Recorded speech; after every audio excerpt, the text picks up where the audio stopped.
Татарстан китап нәшрияты чыгарган яңа басмалар белән танышырбыз.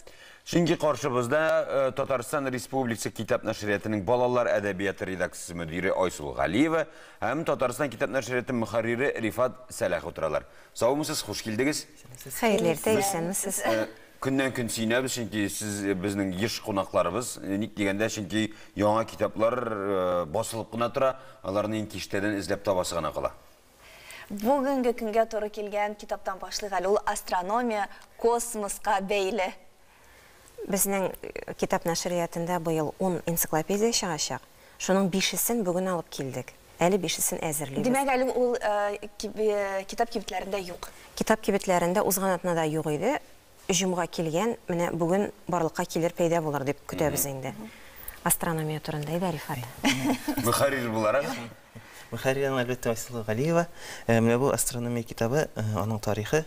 Иң беренче астрономия китабында беренче тарихы, аннан соң хәзерге күч исемнәре, ачылган һәм ачылмаган, шул ук анда безнең Плутон планетасының проблемасы турында да һәм башка кәрле планеталар турында да язылган. Барысы да бик ачык. Менә үзегез күреп торасыз, телескоплар, космос һәм бөтен менә бүгенге көнгә кадәр нинди ачышлар булган, барчасы да шушы китапта тулысынча татар телендә. Әлбәттә, бар энциклопедиядә гадәттә бит шундый авыр тел белән языла. Менә бу китап ничә яшьлек балалар өчен каралган һәм теле ниндирәк? Җиңел телме, авыр телме, ничек? 6+ дип маркировка ясала инде моңа.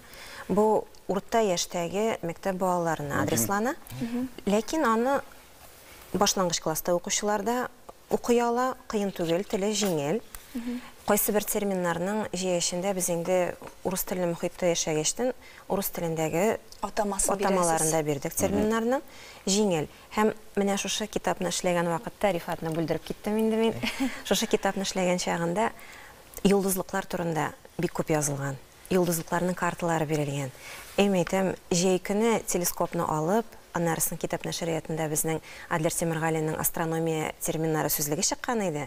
Шуны алып, телескоп алып, рәхәтләнеп, йолдызларны гына күзәтеп ятасы. Бу эш бит инде галимнәр белән бергәлектә башкарылырга тиеш дип уйлыйбыз. Чөнки бу бит төгәл фән, моны инде әдәбият кешесе генә язып бетерә алмыйдыр. Бу эш безнең тарафтан галимнәр белән башкарылмады. Аны безгә кадәр галимнәр белән эшләгәннәр, әзерләп биргәннәр. Бу нәрсә, менә сезнең әле бүген кичә иртән генә тыңлап утырдым, манзараны караган чагында милли комиссия турында бик күп сөйләнә икән. Сез дә рәхмәт әйтәсез. Без аларның тәкъдиме белән узган ел 5 энциклопедия чыккан иде инде безнең. Ансы балалар бакчасында тәрбияләнә торган балалар өчен. Һәм милли комиссия бу эшне дәвам итеп, безгә тагын 10 китапка заказ бирде. Китапларны алар үзләре сайладылар. Һәм без Мәскәүдәге Росмен нәшрияты белән, алар белән лицензион договор төзеп, килешү төзеп, аларның чыгарган китапларын алып тәрҗемә иттек татарчага. Аңлашылды. Без әза материалны эшләдек. Без бары тик тәрҗемә белән генә шөгыльләндек. Шулай да негезендә барыбер галимнәрнең төгәл фикере, мәгълүматы ята дигән сүз. Әлбәттә, энциклопедия бит инде ул фәнни танып белү характерында гайбер. Футбол, менә миңа тагын бер басма ошады, чөнки минем малай да футбол белән шөгыльләнә. Бу нәрсә турында? Футбол турындадыр инде. Бу әлбәттә шулай футбол турында, футболның тарихы, бүгенгесе, чемпионнар, иң яхшы футбол клублары, иң яхшы уенчылар турында, барсы турында да мәгълүмат бар.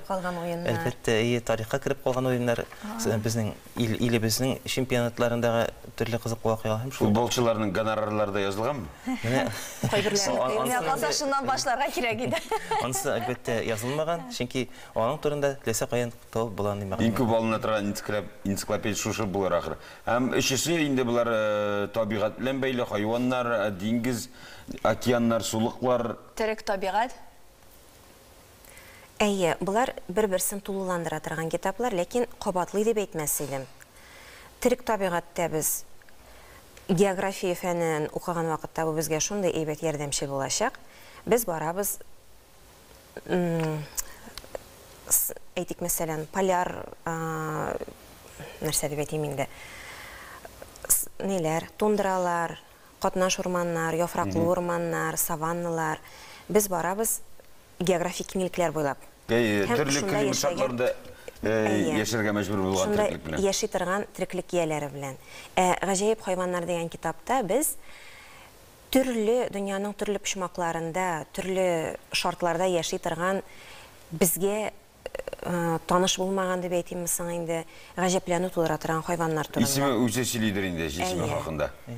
Өченчесе диңгезләр һәм океаннар. Анда да шулай ук гаҗәплеккә калдыра торган, гаҗәпләндерә торган әйберләр бик күп. Әйтик, мәсәлән, минем үземә бу китапны эшләгән вакытта вестиментиферлар дигән шундай әйберләр бар име, менә шулар турында уку бик гаҗәеп тоелды. Алар нәрсә дип сорасагыз, алар безнең 2700 метр тирәнлектә океаннар төбендә бәреп чыга торган кара төстәге чишмәләр. Һәм шулар янында тереклек ияләре яши икән. Юк, нефть түгел, чишмәләр, сулар. Шулар янында тереклек ияләре яши икән. Ә без бит инде элек-электән дәреслекләрдән укып киләбез. Океанга күпме кояш кирип җитә әле, шунда гына тереклек ияләре бар дип. Һәм без тереклек чыганагын күрәбез фотосинтез процессында. Ул безнең кояш нурлары тәэсирендә кислород барлыкка килү. Океан төбендә хемосинтез дигән процесс бара икән. Аның каравы Мариан инкүлегендә дә иң тирән җирдә дә 11000 километр тирәнлектә дә тереклек табылу ул юкка түгелдер инде, бәлки шул шишмәләр тәэсиридер. Бу балаларга гына түгел, улларга да бик кызыклы китап икән, бергәләшеп укырга була балалар. Рифат, синең үзеңне нәрсә шаккаттырды әлеге энциклопедиялар белән танышканда, аларны эшләгәндә, җыйганда? Мин әлбәттә күбрәк футбол белән шөгыльләндем һәм чынлап та үзем белмәгән әйберләр бик күп икән. Һәм борынгы заманда анда шундый Мексикада уеннар булган һәм алар эшләгәндә беләсең әлбәттә. Һәм ул вакытта анда кем оттырган команданы инде җәзага тартканнар. Шуны турыда белгән идем. Бүгенге көндә дә куллансаң, бу терминны бик кызык булыр минемчә.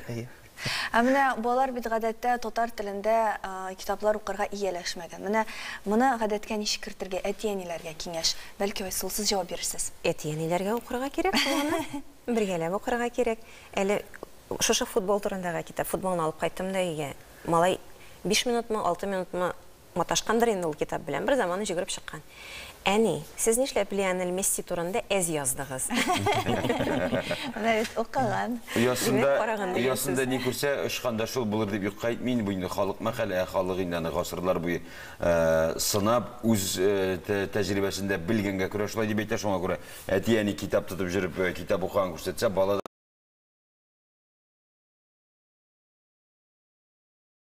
кызыгып китап тотар дип уйлыйбыз. Сезгә үзегезнең белән безне һәм балаларны сөйдергәнегез өчен рәхмәт яусын.